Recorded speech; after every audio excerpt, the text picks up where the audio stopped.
Hello, everybody. All right, we're on. We're rocking and rolling. How's it going so far? Good. I'm going to find my PowerPoint clicker, and hopefully I can figure out how to work it. I don't think that's it. It is. It's the big green button. You can't miss it. All right. Hey, look at that. It's working. That's the Florida Chamber for you. Let's give them a big round of applause for all their outstanding efforts in getting this group together. Yes, thank you. Thank you so much for having me. It's truly an honor to be able to be here to support the mission that the Florida Chamber has put before us, and honestly, to be before such a dynamic group of leaders. Some of you I see very familiar faces, and some I really look forward to getting to know. This is an opportunity that I did not want to miss. So I really appreciate the chance to be here. Oh, this is great. I didn't realize the PowerPoint would be here in front of me. I was thinking I'd probably fall off the stage going side to side, so I won't be as sporadic. I probably still will fall off the stage, though. I like to move around. You just get me if I go, please. And don't tell my wife. She won't let that down. What's that? I do. People have learned. Okay, so if I have any shark jokes during my interaction with you all today, please don't hold it against me. Talk about that later at the drink event. So I was asked to tell you about keeping Florida the most veteran-friendly state. So who am I?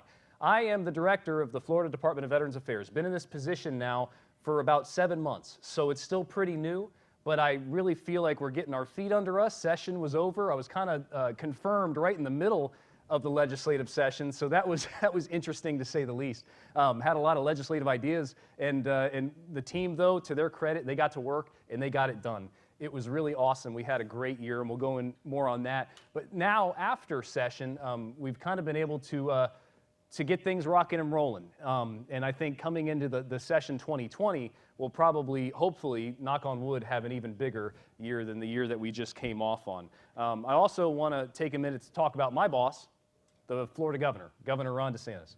Governor DeSantis and the entire Florida cabinet, they are so in tune with veterans issues, and they care so much about serving those who served. And so it's really awesome to be able to be an agency head in this administration and to be given the tools and the opportunity and the ability to be bold, to be as bold as the governor's being, because he keeps up a fast pace. So we're trying to match that pace. And he wants us to do that. And that's exciting. That's really exciting to have that power from the top level, that ability to be able to go forth and to do good things for those who served us. So we've been given that ability, and we're ready for the mission, and we're ready to go to the next level. So I really believe that this administration is going to go down in history as the most veteran-friendly administration in the state of Florida, in our entire history. So really exciting, and I think we're just getting started. So next slide.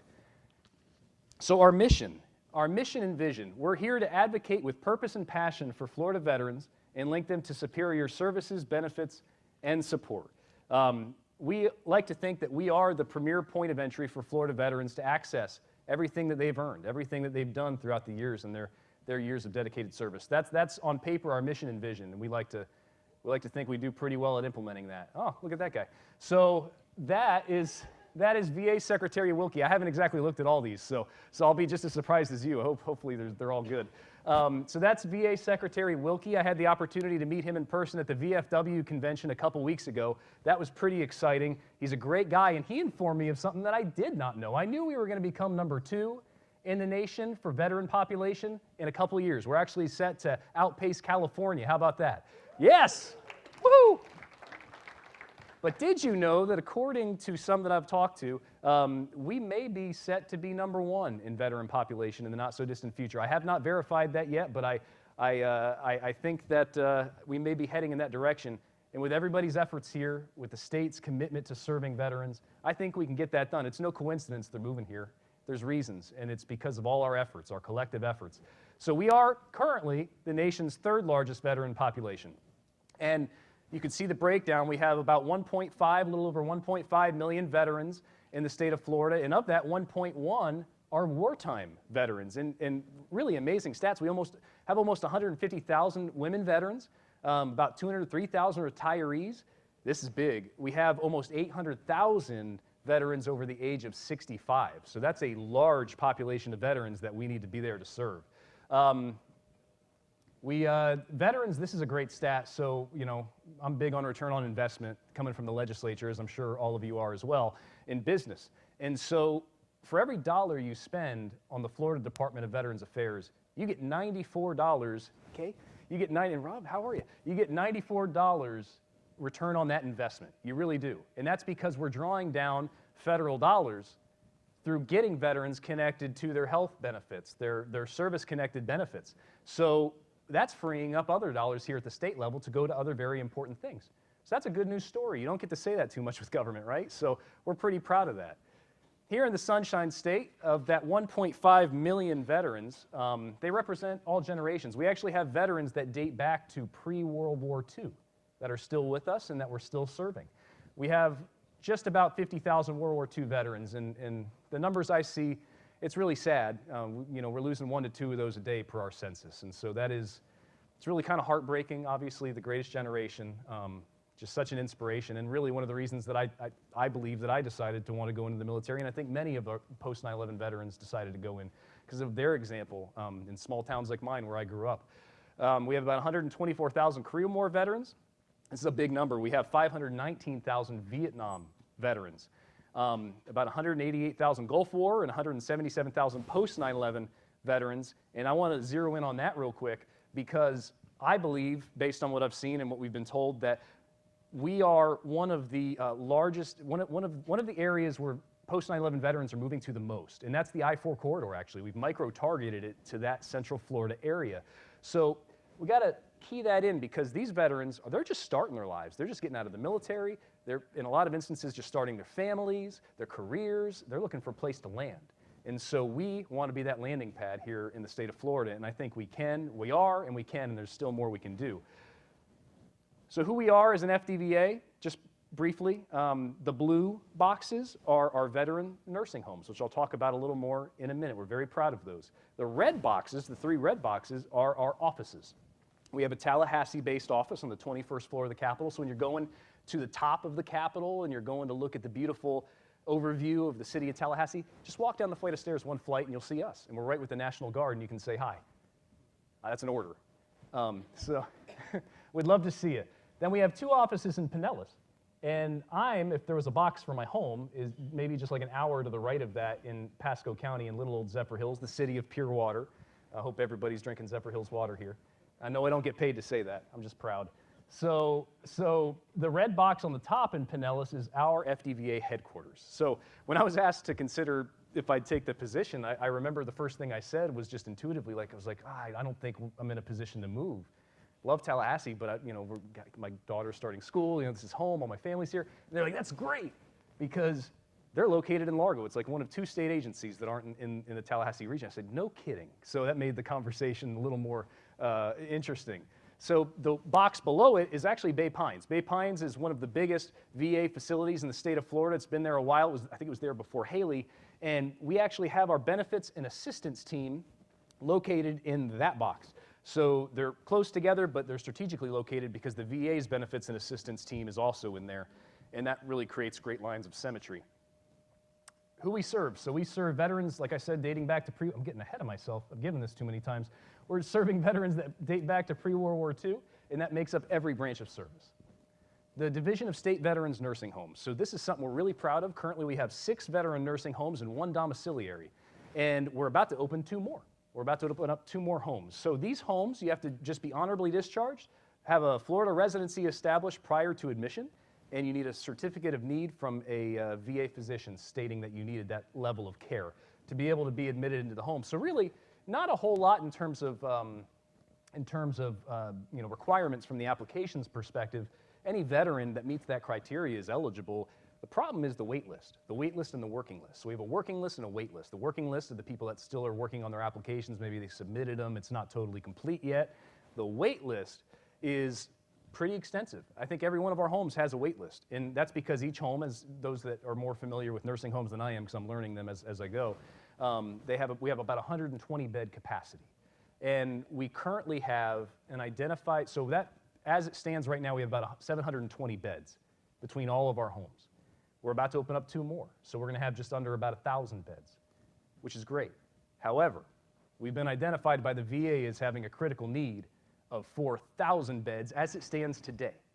So we're going to have a hard time ever catching up to that number. I'm just going to be very honest with you, because it costs about $60 million to build a home, and it costs about $12 million to operate them a year.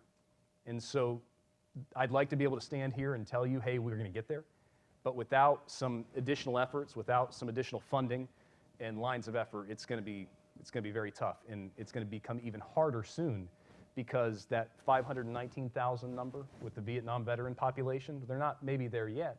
But as the years go by, obviously, we're getting closer and closer to where we're getting more and more Vietnam veterans that are needing skilled care. And they call this the silver tsunami. So I really feel it's a big mission of ours, and it's really something that we need to be ready for, because God forbid we fail our Vietnam veterans again like we did when they came home the first time. So it's incumbent on us to do this right. So we've got to get creative, and we've got to get on the front end of this before it really hits us hard, as it already is.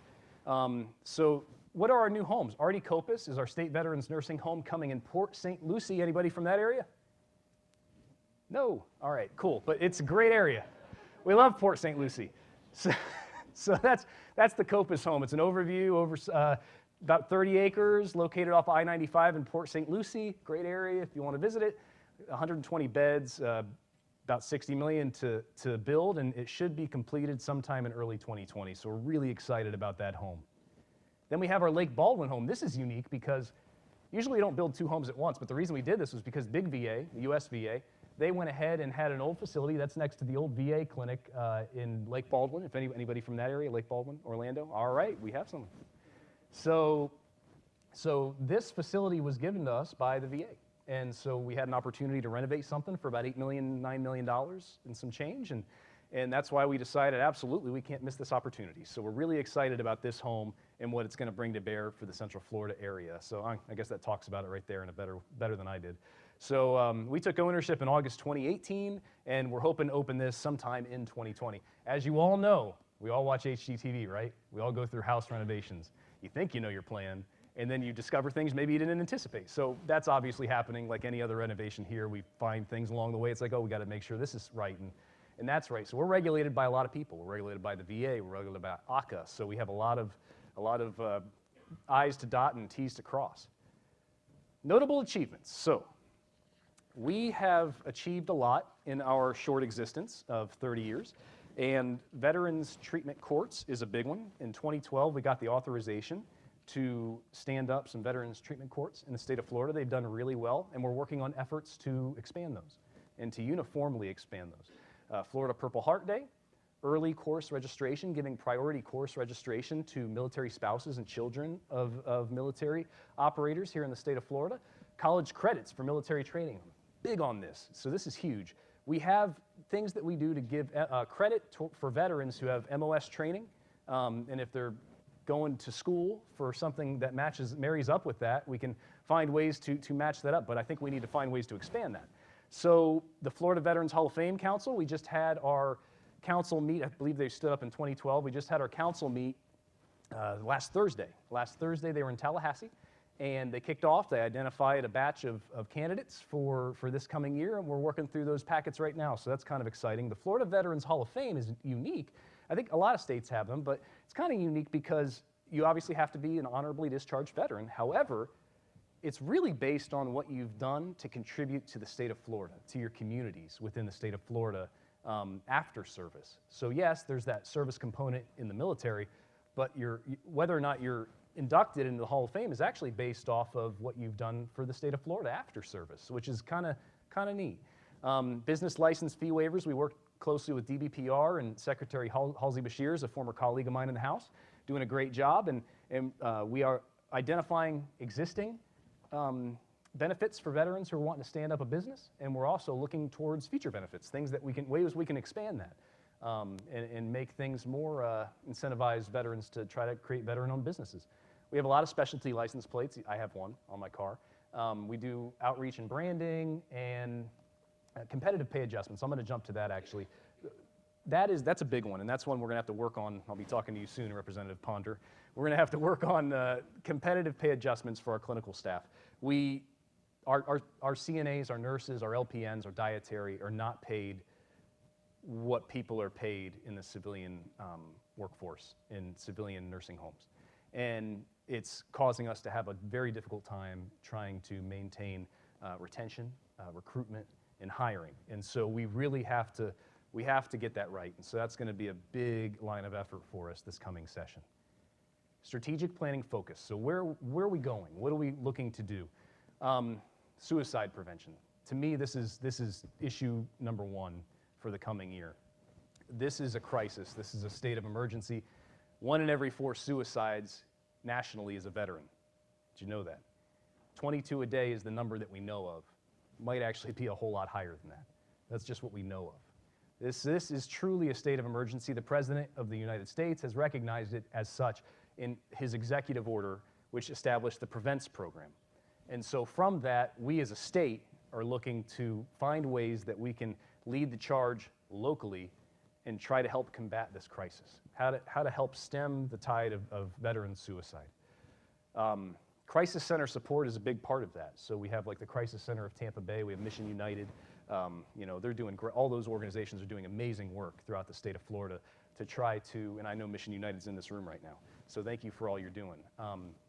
They're really working hard at getting on the front end of this issue and finding ways that they can be proactive, right? It doesn't always have to be in that moment where somebody's contemplating taking their life. What if we identify the triggers? What if we identify how we can get to them beforehand? Because it's really the transition, right? And transition, suicidal ideation isn't just brought on by, and I'm not a clinician, but being in the military and having these conversations and being in this line of work, I've learned that it's not just brought on by necessarily a combat experience where maybe I was blown up by an IED and I have post-traumatic stress and traumatic brain injury. No, it could be I've transitioned out of the military, I took my uniform off, I lost my identity, I'm having a hard time finding a meaningful job now because I've lost that brotherhood, that connection, and oh, by the way, I'm struggling in my marriage, and I've got some legal issues now because I've been gone so much overseas. I mean, these things are real and it's not necessarily related just to a combat experience, so we got to be mindful of that. So mental health care is critical. Aging veteran support, I mentioned the nursing home dilemma, right? So how can we help support our nursing homes?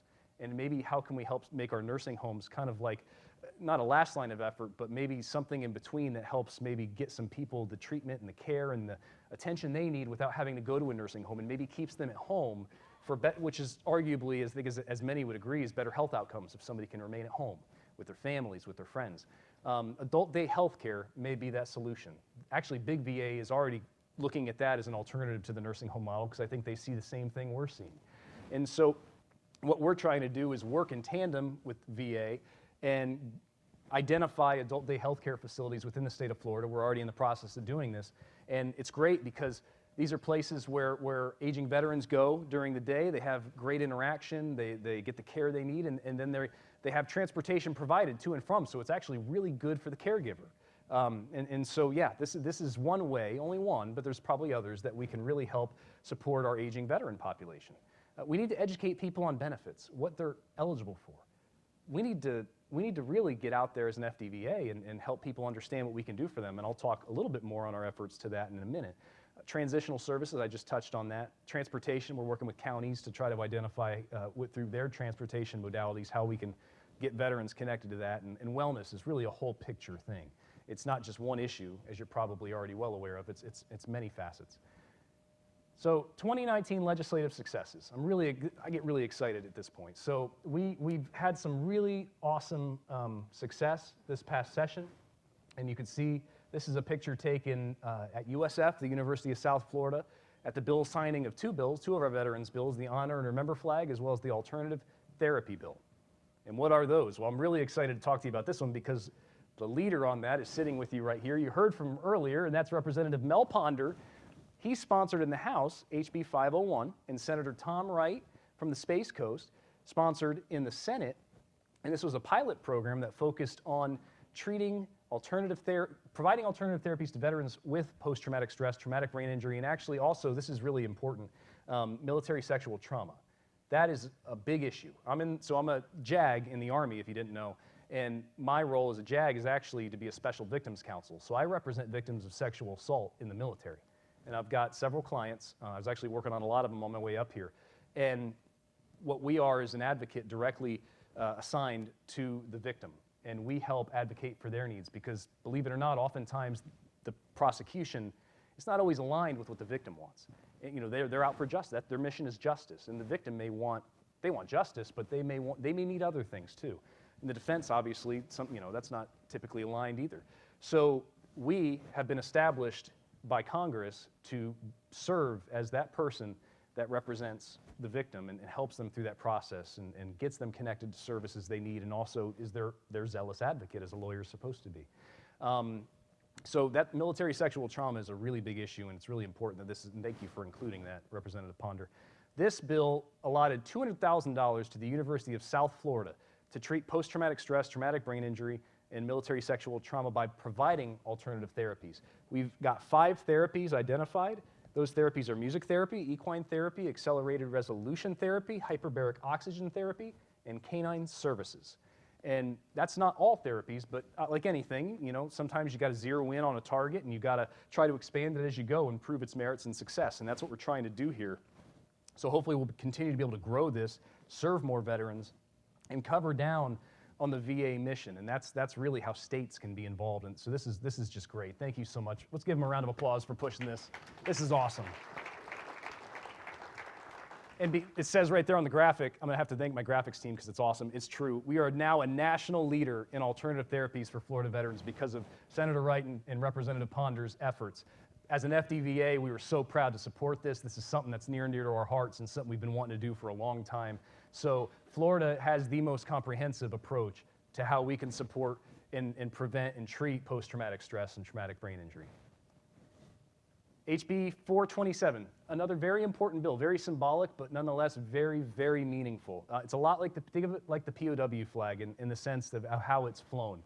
So this bill was sponsored by Representative Tommy Gregory in the House and Senator Joe Gruters in the Senate. It's been it's one of the first bills I ever filed as a legislator, actually, ironically enough. And I remember going in there and saying, hey, this is going to fly through. No pun intended. It's going to fly through. This is a great bill. Nobody's going to oppose this. I learned my first legislative lesson big time, and that there's nothing like that in this process. So they were all very, well-intentioned and meaningful discussions on this, but it did actually take 5 years to get this done, believe it or not.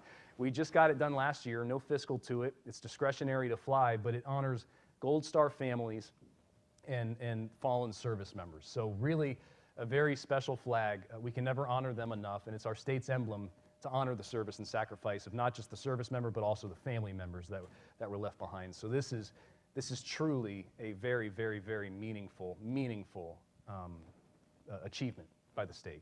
So that was also signed into law by the governor that day. Very proud of that. GI law. So did you know legal services is a big issue for veterans? And not every legal service is covered by a JAG. Not everyone is. And so GI law was stood up by the governor, and I get to brag on him for a second, so I think we might have been talking about this earlier if I heard correctly. But the governor, we met in our Largo office in the headquarters shortly after I was brought on, and we talked about how legal service is something we're trying to tackle and how we can get there and how we can do it. The governor said, well, how about I make some calls and we get some of the greatest legal firms within the state of Florida together and make this happen. And I see Stephen Moss here, so with Holland and Knight, thank you. You're one of them, sir. You were at the signing of this. That was, let's just say, early March. In less than a month, this is how our governor works. In less than a month, this was implemented, and that picture was what happened, and the firms came together, and this initiative was stood up. So again, just couldn't be more proud to work for Governor DeSantis. He's a man of action, and that's awesome. So this leverages the talent of leading law firms, and they provide pro bono legal services to active duty service members throughout the state of Florida. It's in conjunction with base judge advocates like myself, on active duty, of course, and it really, this is just standing up. We've had some great successes with it already. I know there's been some cases flowing in, and so some of these and examples of these, correct me if I'm wrong, Mr. Moss, it would be like eviction matters, landlord-tenant matters. Like we as judge advocates don't handle those. So yeah, and they're civil matters, correct? No criminal at this point. Perfect. Thank you very much for volunteering your time to do this, and all the firms that have signed up for this. Our new statewide initiative, Forward March. Who's heard of it? This is awesome. There's a lot of people that have heard about this. This is great. So it's working. So it's working when people have called you and they're upset they didn't get invited. That was never our intention, but it demonstrates the reality, which was we needed to get out of our foxhole, and we needed to identify gaps in services, redundancies, and where we need to go as an agency. But we also, more importantly, needed to allow people to get to know who we were, and us find out who they are. So Forward March was our effort to do so. This was actually the last meeting. You see Joe Marino in there with Veterans Florida. Joe's back there. And all of our team here that had been active participants. And we had a signing of a foam board for each area we went to. And that was what we ended up crossing paths with about 800 people participated in this total. It was a monumental success. So it was a united combined energy and resources of Florida state agencies, veteran service organizations, private partners, and local communities. I already explained the purpose. Governor DeSantis supported and kicked this off with us. So that was really awesome on March 29th at USF. We had regional meetings in Pensacola, Jacksonville, West Palm Beach, Ocala, Miami, Port Canaveral, and Sarasota. So we went to 8 different places, including Tampa. We are actually, the next step, we're going to issue a report and the findings of that report, and that'll be coming out here before the first committee week, and we're going to give it to the cabinet, the governor, the legislature. And so stay tuned. We're going to also create a Florida Forward March newsletter to be able to keep that line of communication open. That way it wasn't just a one-time effort that took a few months, but that's how I think we maintain that constant access and collaboration. Imagine what would happen if we united, we combined our energies, we all marched towards the same direction, because we're all fighting for the same cause. We're all just doing it in different ways, and that's great. But our resources, if we brought those together, if we opened up lines of communication, the sky's the limit.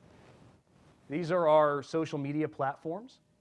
And Twitter, we're new to Twitter, so if you have a Twitter, please pull out your phone right now and follow @FLVetsAffairs. That's us. And we have a Facebook. I recently learned we have a LinkedIn, which is great. I don't have one, though. I shouldn't say that in front of a business crowd. All right, and so we're 30 years old. I got to join on our 30th birthday. I was 3 years old when this agency got stood up, so really proud to be a part of this. And so where do we go from here? And I know I'm probably coming close to the end of my limit, so if you got to give me the hook, please do, but I could go on about this all day. In 2020, just briefly, we're looking to tackle veterans treatment courts again, try to get uniformity across the board and how those are approached. I think it's important to do that. I believe we need to also look at licensure. We need to look at maybe veteran contracts, state contracts. We need to look at the 211 crisis hotline. I mentioned that. We also need to look at ways that we can, support what you're doing. So here we have some of the greatest minds in the state of Florida already doing so much good.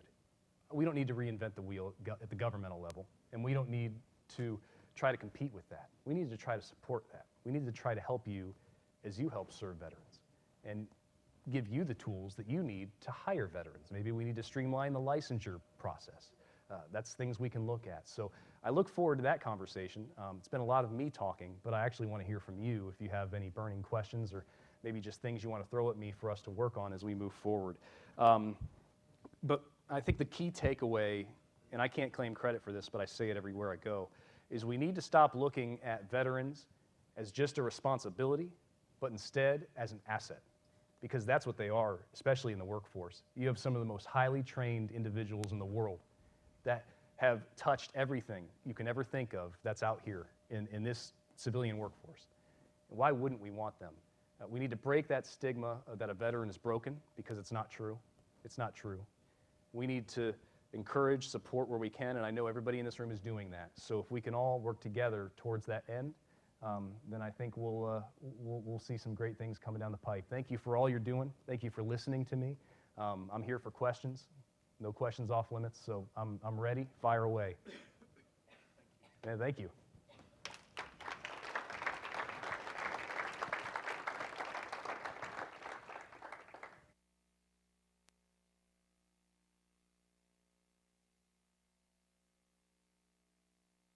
Did I cover everything? All right. Did everybody have a good Shark Week? No? Director, one of the things that keeps coming up is obviously the risks, but also the opportunities that come up with the younger vets. And we've been talking about economic development opportunities, and you and I spoke on the phone about this. So how do we encourage them to stay in Florida? They're coming, we've got the assets, but what else could we be doing? Great question. What else can we do? You know, generically, there's just sending the signal that they're wanted, and I think we do well at that in Florida, and I think we're going to continue to build on that. But I think it's a constant process. You know, I spent last week with, and I know Frank DeBello was here to talk to you earlier about Space Command and Space Force and everything awesome happening on the Space Coast. I got to spend a few days with them last week, and what I really was interested in more than anything was learning about the entire industry over there and how I believe there's so much symmetry between what a veteran can bring to the table to that workforce. And they're already doing a great job of hiring veterans, obviously. It makes sense with the Air Force bases that are right there. But I think what we need to do to retain the post 9/11 veteran, it's all about awareness. It's all about awareness in a lot of ways. Is, you know, we don't know what we don't know coming out of the military. There's a lot of things I don't know and didn't know, and I'm now the head of Veterans Affairs. I was a legislator. I'll just tell you the truth. So I was a state legislator, and whenever we had a VA issue come up, we would send it to, thankfully we have a great congressman and Congressman Gus Bilirakis. He is like literally the most veteran-friendly person in DC, in my opinion, and just a dear friend. So I'd send all my VA issues to their office. And they'd get handled right away, but little did I know, we as a state had the Benefits and Assistance Division. I just didn't know. And we have a great one. They are amazing. They knock it out of the park. That number I gave you, the 94-1, that's because of them. And so we have a team of experts stationed throughout the whole state of Florida, geographically located in VAs. So if I didn't know that, who did? And that was a big part of Forward March, was to just allow people to know who we are and what we do and what we bring to the table, which is why I wanted to bore you with a PowerPoint, because I think that helps get across what we can do and what's available. So if we allow them to know what's available, then I think that's a big part of it. We do put together a benefits guide every year, and it's a really useful tool. Enterprise Florida and the Defense Support Task Force, see Bruce Grant back there, they do a fantastic job. And I mentioned Joe Marino in Veterans Florida and his team. I mean, so we have some really good entities that are out there. Like, they could talk more to this issue than I ever could. They're the experts in this field. But I think awareness is the key there. Mm-hmm. Bruce has a question. Yes, sir. Yes, Director, thanks again for your energy, enthusiasm, and passion in supporting our veterans. I think you all are doing a great job. If you would, though, could you just give some more detail about the 211 program you mentioned? I don't think most people understand. Absolutely. And in fact, it was piloted in Tampa. We've got a bunch of people from Tampa here Okay. who probably know about it. And tell them about your office's efforts, which have been great, to expand it statewide. Absolutely, thank you. So, this is something I'm really passionate about.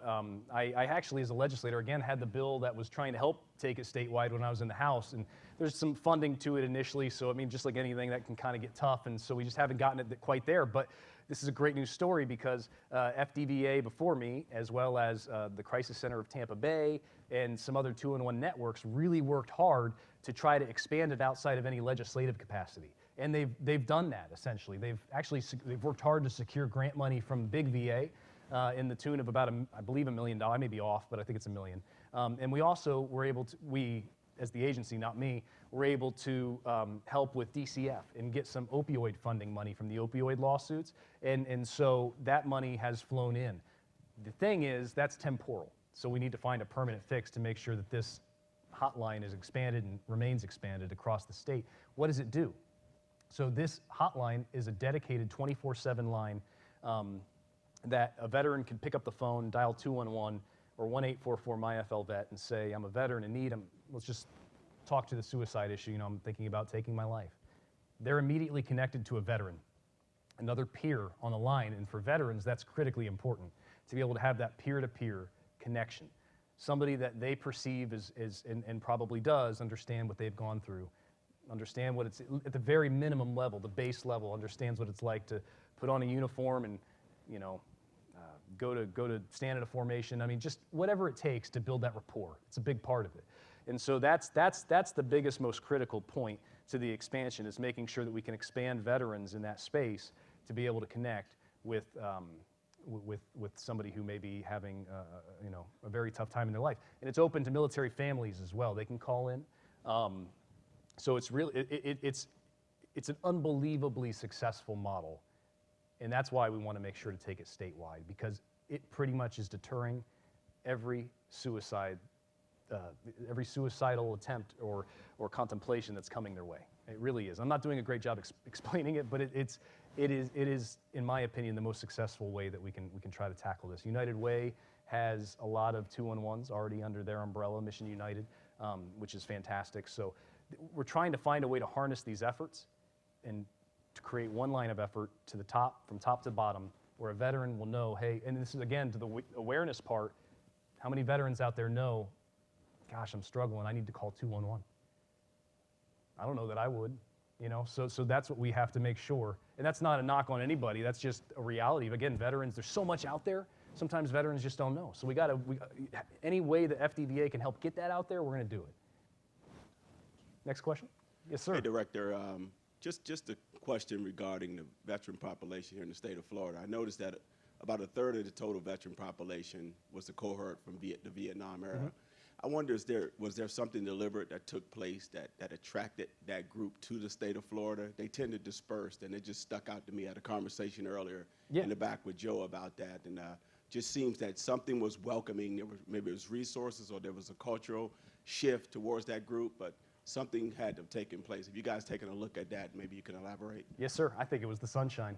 I think I really do. I think it was everything that, you know, Florida's really a great place to call home. It's a great place to retire, and it's a great place a lot of people like to move here. And so if you look back in time, our World War II population was through the roof.